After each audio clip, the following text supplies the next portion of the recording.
Hi everyone, this is Tammy. Today I will talk about exoplanet detection methods, finding habitable exoplanet for life. Here is a quick overview of what we will explore today. Before we can answer how to find a habitable planet, first we need to identify what makes a planet potentially habitable.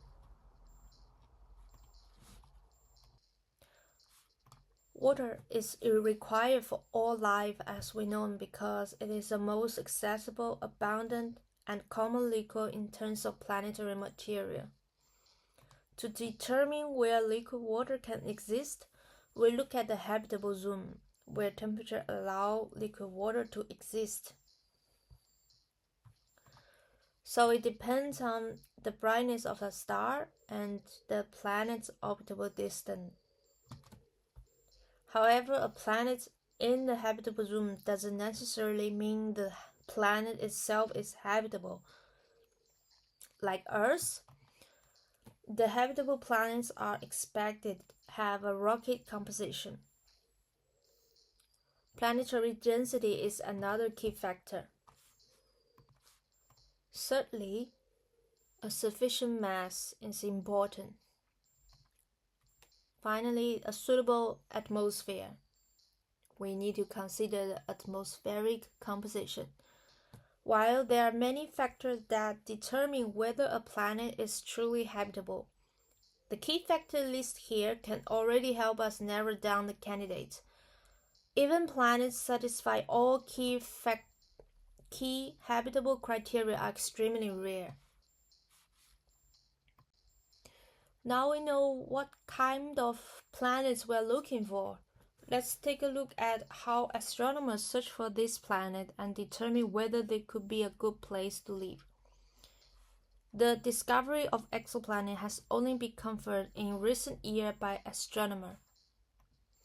It's nearly impossible to observe exoplanets directly because they are much dimmer and smaller than their host star.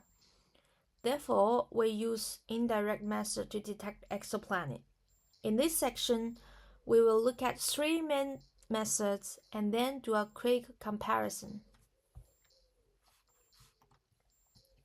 The graph shows many different techniques are successfully at discovering exoplanet, as indicated by the different symbol. The gray squares are radial velocity method. They are the most in this picture. We are going to talk about it at first. Radial velocity method. It is the first successful exoplanet detection method, the most effective in early discovery, also known as Doppler spectroscopy, because it is an application of Doppler effect. So here's a car emitting wave. Doppler shift happened when the car moves. If the car is moving towards a stationary observer, these bunch-up waves are observed at a higher frequency. If it's moving away from a stationary observer, the wave observed at a lower frequency. The object emitting sound wave could be a star emitting light. When a star moves towards us, the light emitted has a shorter wavelength, so we see this spectrum is blue shifted. When it is moving away from us, the light has a longer wavelength. We say the spectrum is red shifted. The unshifted spectrum is on the top. In the middle, those spectrum lines are slightly red shifted. Bottom is blue shifted. And we can use them to learn about how stars moving through a space. In this system, the star and its planet orbit their common center of mass. Since the planet is much less massive than the star, it follows a wide orbit, while the star wobbles slightly. From Earth's point of view, the star moves back and forth. When it's away from us, it causes red-shaped. When it moves towards us, it causes blue-shaped. In real situation, the orbit of binary star is usually not exact edge on to us. Orange point here is the star. I extravagate its wobble motion. Inclination angle I. The actual velocity of the star is v star, but the velocity we observe is radial velocity, noted as Vr. This plot is based on real observation data derived from the spectrum. The orbital motion of 55 pegasi caused periodical shift in its radial velocity. K is the semi-amplitude of the radial velocity curve. The y-axis shows the radial velocity of the star, representing its motion back and forth along the line of sight from Earth. The x-axis shows the orbital phase. By geometry, we can see the relationship between K and V star. K is equal to V star times sine I. By analyzing the star spectrum, we can estimate the mass of the star. Now that we have observed the wobble period, which corresponds to the planet's orbital period, we can use the Newtonian form of Kepler's third law of planetary motion to calculate the planet's distance from the star using the following equation. These are the law of conservation of momentum of the binary system, circular orbital motion. Put all these four equations together, we can get the final expression for the estimated planet's mass. Since the inclination angle I is unknown, the true mass of planet is unknown, we can only determine the minimum mass, the mass of planet times sine I. To find the right exoplanet for life, we need to access several key factors. Some of these can already be determined. For example, the radial velocity method allows us to estimate planet's mass. To calculate the planet's volume, we turn to another method, the transit method. It is now the most productive and widely used detection method. As shown in this cumulative exoplanet detection by method until 2020, transit method takes the most. It has led to the discovery of over 3,000 exoplanets, more than half of all known to date. This is a transit and light curve of stars. When the planet passes in front of the star, it blocks a little bit of light, causing a dip in brightness. So if we extend the timeline, we can see a series of periodical dips. The interval between two dips shows the planet's orbital period, which can be used with Kepler law to calculate its distance from the stars. Now we are using Hamiltonian form of Kepler's third law again. Since the mass of star is much massive than the mass of the planets, so usually we can only calculate the mass of star here. Now to look at the radius of planets. The amount of light blocked during the transit depends on the planet's size. As shown in this animation, The larger planets block more light, resulting in deeper transit. Specifically, the depth of the transit depends on the area of the planet relative to the star. Since the area of a circle is pi r squared, the transit depth reflects the radius of the area, meaning that the planet's radius can be found using the following formulation. If we observe the same planet using both the Doppler and transit method, we can measure its mass and size and use this to calculate its average density. To search for signs of light, the last puzzle is gases in the planet's atmosphere. Transit spectroscopy. It's the key technique for studying exoplanet atmosphere. During the transit, the planet's atmosphere observes certain wavelengths of starlight. This observation results in transit depths at specific wavelengths. In this graph, by measuring the transit depths at 4 different wavelengths, we can plot points that shows how transit depths varies with wavelengths.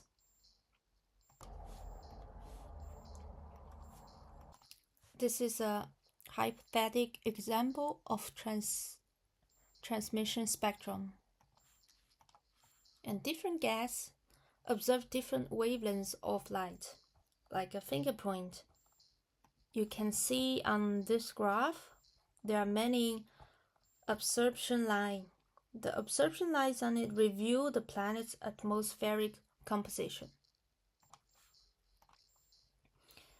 It would be nice if it were that simple, but unfortunately, it's not. This is a real transmission spectrum of K2-18b. Even though some gases are noted here, we have no idea how accurate the results are. The atmosphere contains many different molecules. The star interference and the data isn't perfect. So the whole process is really complicated and easy to get wrong. Imagine, look at a light through a glass, clear when empty, blurry with unknown liquid. Now pull in lots of different colors. This is how complex an exoplanet's atmosphere can be. We can conclude that both the radial velocity and transit methods can detect exoplanets and determine their orbital size. Radial velocity method provides the planet's mass, while the transit method reveals its volume. Combined, they allow us to calculate the planet's density. Additionally, transit spectroscopy can be used to search for signs of life. And all the methods are sensitive to massive planets that orbit close to their host stars. Now we compare this method in disadvantage and advantage. Be careful. The radial velocity method only gives the minimum mass of the planet. The advantage of the method is that it doesn't require the planet to pass in front of the light. But the transit method does, the same as the transit spectroscopy, and the transit method has higher rate of false detection. However, the transit method can observe up to 100,000 stars simultaneously with space telescope. Thus, the transit method has surpassed radial velocity in exoplanet discovery. The transit Spectroscopy focuses on detailed atmospheric analysis of one planet at a time with a space telescope. The shift from ground-based radial velocity detection to space-detect transit observation is one giant leap for exoplanet exploration, and it all started with successful Kepler mission.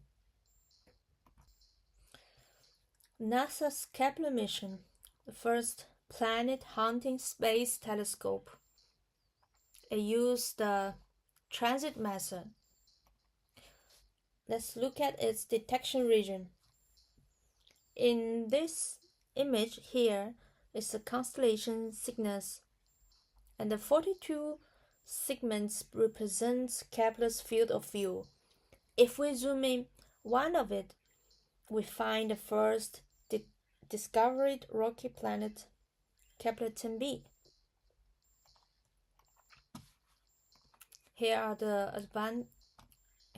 advantages of Kepler compared with ground-based telescope and Hubble telescope. These are the reason why Kepler is so successful at discovering thousands of exoplanets, and it finds planets are common throughout the galaxy. Nearly all Sun-like stars have at least one planet. Kepler mission also found the super-Earths are the most common type of planets in the galaxy, even though our planet system doesn't have any. Planet packing is normal, meaning that in other planetary systems, planets are more often closer together. New mission like TESS builds on Kepler's foundation, also using transit method to discover new exoplanets. 3 years later, the James Webb Space Telescope used transit spectroscopy to study their atmosphere and searching for life. Now we are getting closer than ever to answering the questions. Is there any habitable world beyond Earth?